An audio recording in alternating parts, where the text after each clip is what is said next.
உங்க கல்யாணத்தை நான் நடத்தி வச்சிருப்பேன்டா. என்னங்க நடந்தது நடந்து போச்சு. அவர் உள்ள கூப்பிடுங்க. லலிதாவை அழைச்சிட்டு வர ஏற்பாடு பண்ணுங்க. ராஜு, இந்த நிமிஷத்துல இருந்து நீ இந்த வீட்டு மாப்பிள்ளை ஆயிட்ட. உன்னை நான் மனப்பூர்வமா மன்னிச்சிட்டேன். லலிதாவையும்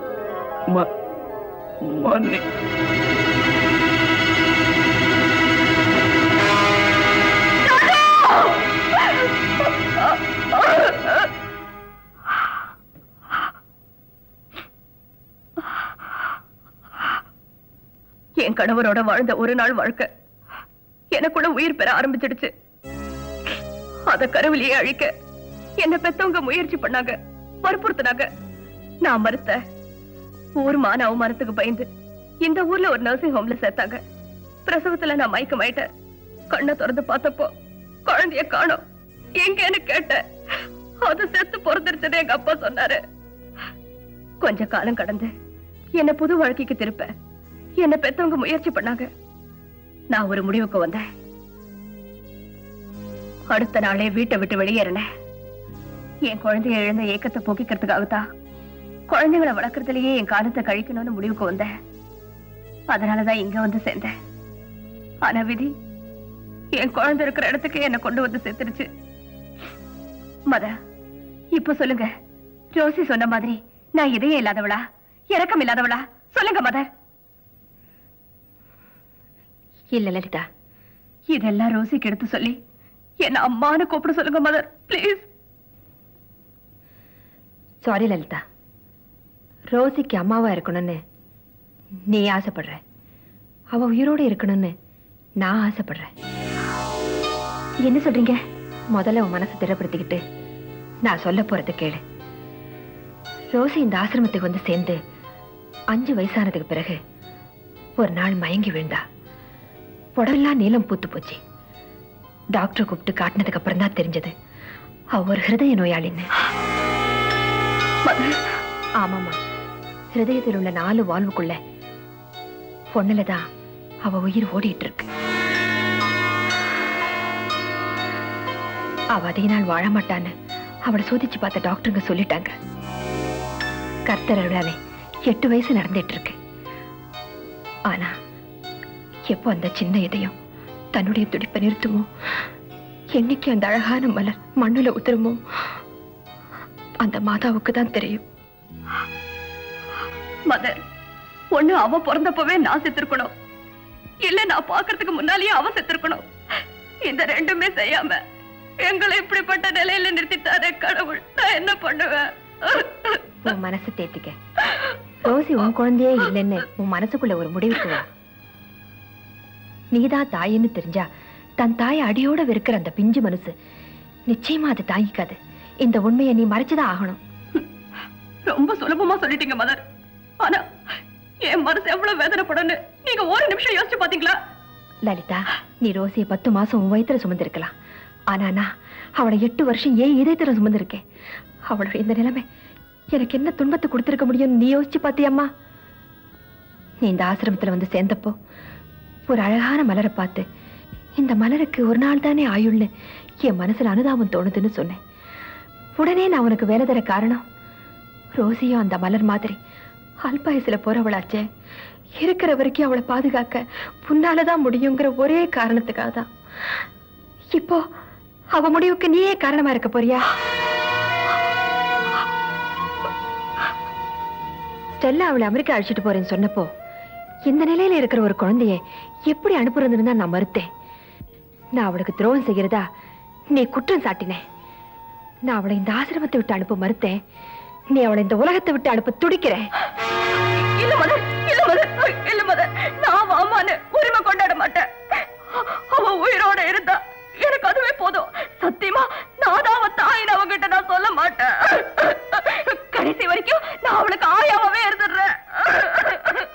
உன் மனசுல இருக்கிற பாரத்தை கர்த்தர் காலடியில இறக்கி வச்சுட்டு அவர் விருப்பப்படியே நடக்கட்டும்.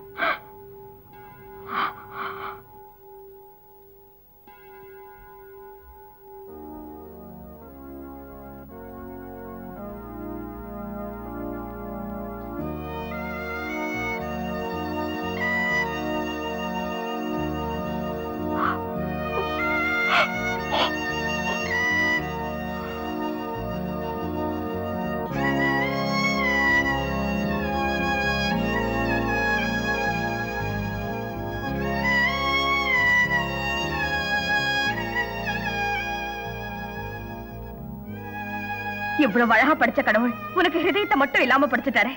இல்லனா உன் மேல இவ்வளவு அன்பு காட்டுற என்ன நீ அலட்சியப்படுத்துவியா?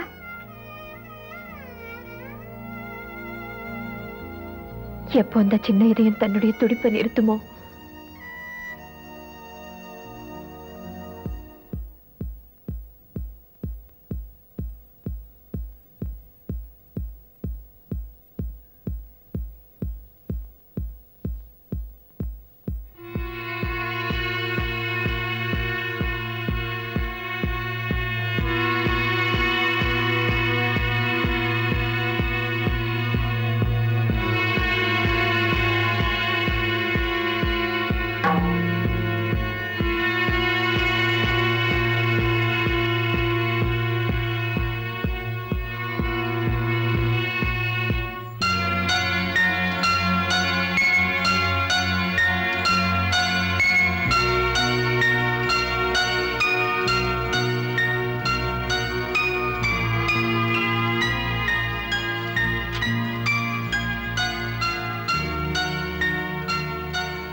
நீங்க கருணை இல்லத்துல ஆயா தானே? என்ன விஷயம்? என்ன விஷயம் சொல்லுங்க. ரோசிக்கு உயிர் பிச்சை கொடுக்கணும். அவளுக்கு என்ன? அவ ஒரு ஹிருதய நோயாளி. Is it? எந்த நிமிஷமும் மரணத்தை எதிர்பார்த்துட்டு இருக்கா. பல வருஷத்துக்கு அப்புறம் சந்திச்ச என் மக ரோசிய கடவுளை கிட்ட பிரிக்காம இருக்கணும். அதுக்காகத்தான் உங்ககிட்ட உதவி கேட்க வந்த. ரோசி உங்க குழந்தையா? ஆமா. அப்போ அவ ஏன் அனாதாசிரமத்தில் இருக்கணும்? விதி என் வாழ்க்கையில விளையாடிடுச்சு.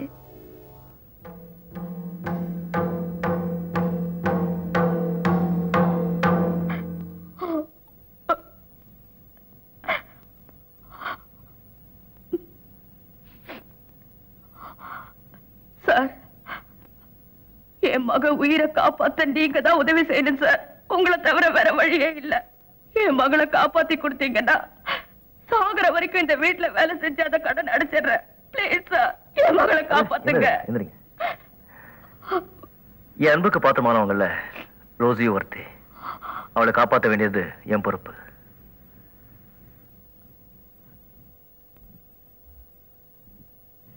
டாக்டர் செரியன் இருக்காரா?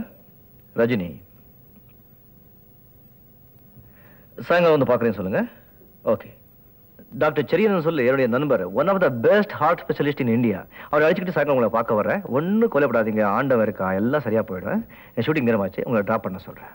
ஓகே நாராயண். சார், நான் தான் அவளோட அம்மான்னு அவகிட்ட சொல்லிடாதீங்க. நீங்க சொல்லாம இருக்கணும்னு நான் உங்களை கேட்டுக்கிறேன். வரேன்.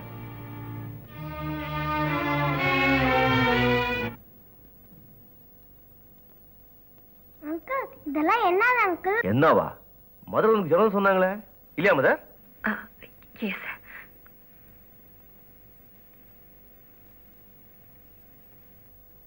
ரோசிக்கு என்ன டாக்டர்? She is fine. நல்லதா இருக்கா? I know she is fine.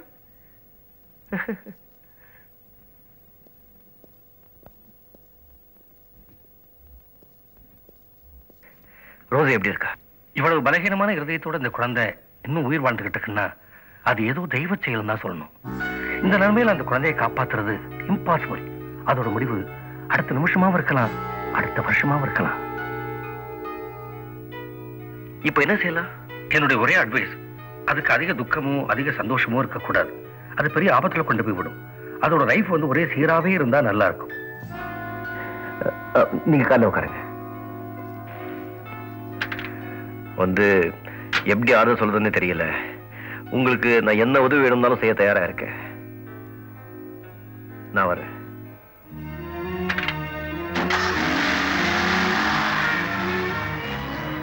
போகலாம். ஆரம்பத்திலேயே கவனிச்சிருந்தா ஏன் ரோசிக்கு இந்த நிலை வந்திருக்காது. அனாதனை தானே அலட்சியமா விட்டுட்டீங்க. இந்த ரோசி இல்லைன்னா உங்களுக்கு எத்தனையோ குழந்தைங்க. அது எனக்கு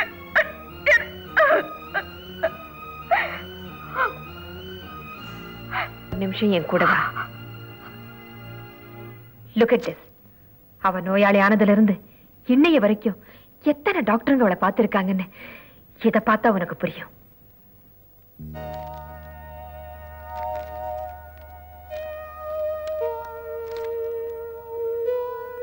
அவளை நான் ஃபாரின் கூட்டிட்டு போய் வைத்தியம் பார்க்கலே தவிர எத்தனை ஃபாரின் டாக்டர்ஸ் வந்து இவளுக்கு வைத்தியம் பார்த்திருக்காங்கன்னு இந்த ரிப்போர்ட்ஸ் எக்ஸ்ரே எல்லாம் பார்த்தா அவனுக்கு தெரியும். இதெல்லாம் நான் உங்ககிட்ட காட்ட வேண்டிய அவசியம் இல்லை. ஆனா பெத்த தாயங்களை விட குழந்தைங்களை பேணி காக்குறவங்க இந்த கருணை இல்லத்து தாயங்க தாங்கிறது நீ புரிஞ்சுக்கணும்னு தான் காட்டினேன். என்ன மன்னிச்சிடுங்க மன்னிச்சிடுங்க. பெத்த குழந்தைய எழுதிட போறோமேங்கிற ஏக்கத்துல என் புத்தி பேதலிச்ச மாதிரி ஆயிடுச்சு. என்ன பேசுற என்ன செய்யறன்னு எனக்கு தெரியல மதர்.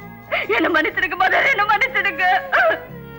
லலிதா, தாய் பாசத்துக்கு தடை போடுற சக்தி இந்த உலகத்துல வேற எதுக்குமே இல்லைன்னு எனக்கு நல்லா தெரியுமா. அந்த பாசமே பெத்த குழந்தைக்கு பாசக்கயிறா மாறிடுமோன்னு தாமா பயப்படுறேன். மதர், உன்னை நீயே கட்டுப்படுத்திக்கிறதாமா நீ அவளுக்கு செய்யக்கூடிய நன்மை. இதுக்கு மேல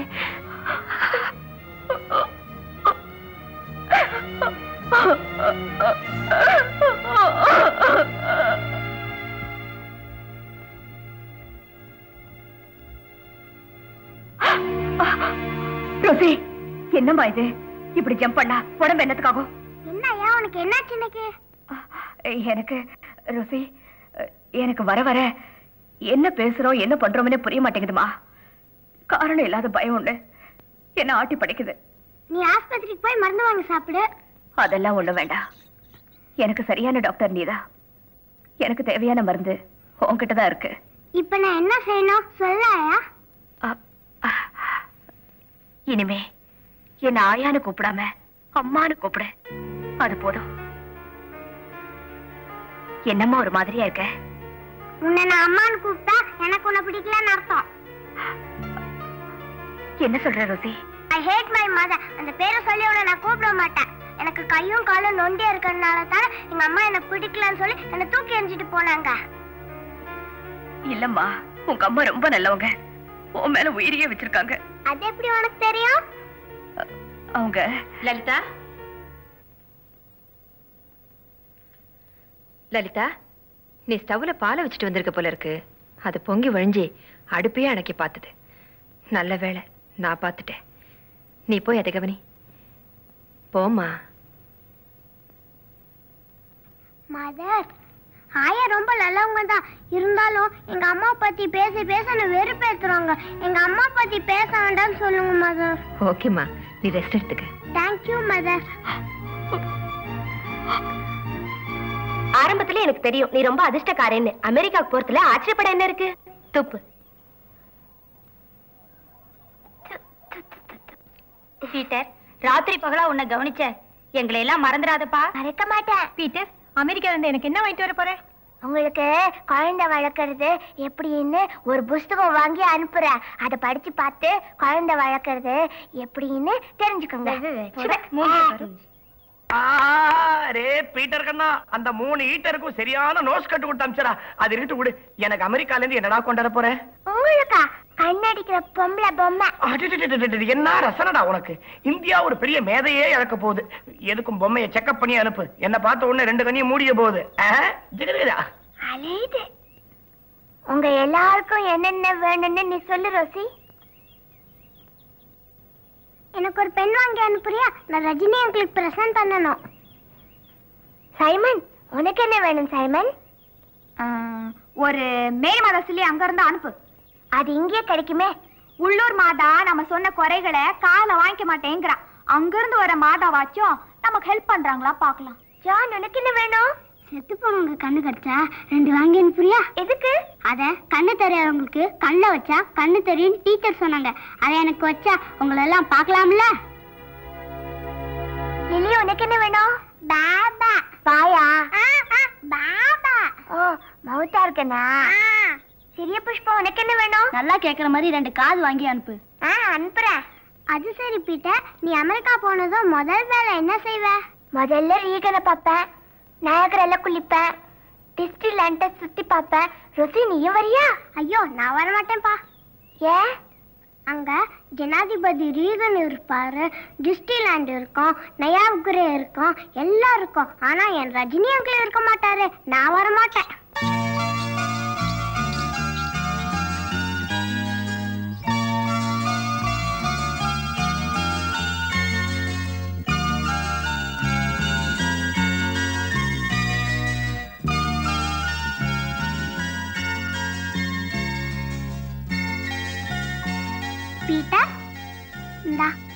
தேங்க்யூ ரசி. டேய், அமெரிக்கா போனதும் எங்களெல்லாம் மறந்துட மாட்டியே? மறக்க மாட்டேன். கடிதம் போடுவியாடா? போடுவேன். வருஷம் கிறிஸ்மஸ் வருவியாடா? வருவேன். என் கூட போன்ல பேசுவியாடா? பேசுவேன். அனுப்புவேன்.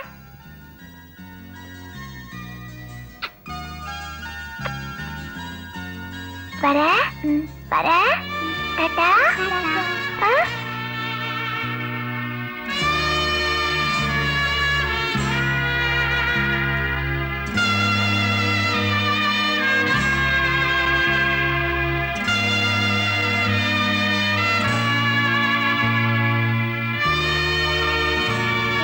இருக்கிறதெல்லாம் வாங்க அனுப்புறேன்.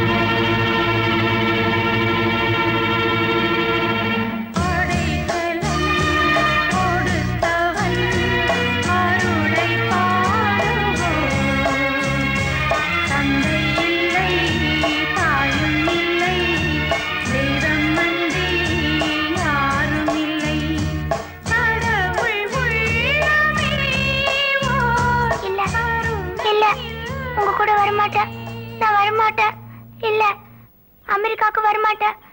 எங்கதான் இருப்பேன். உங்க கூட நான் அமெரிக்காக்கு வரல. பீட்டர், அவங்க உன்னை புள்ள மாதிரி பாத்துக்குவாங்க. பாப்பா. முடியாது, நான் அவங்க கிட்ட வர மாட்டேன். இங்கதான் இருப்பேன். பீட்டர், நீ நல்ல பையன்ல, பிடிவாதம் பண்ணக்கூடாது.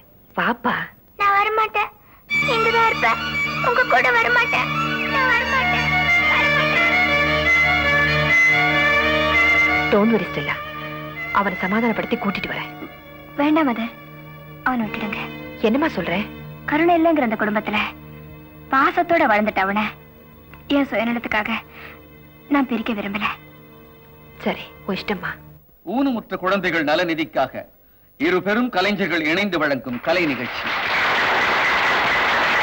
ராஜ ராஜ மார்த்தாண்ட ராஜ கம்பீர ராஜகுல திலக ஸ்ரீ ஸ்ரீ ஸ்ரீ கிருஷ்ணதேவராயர் பராக் பராக் பராக்.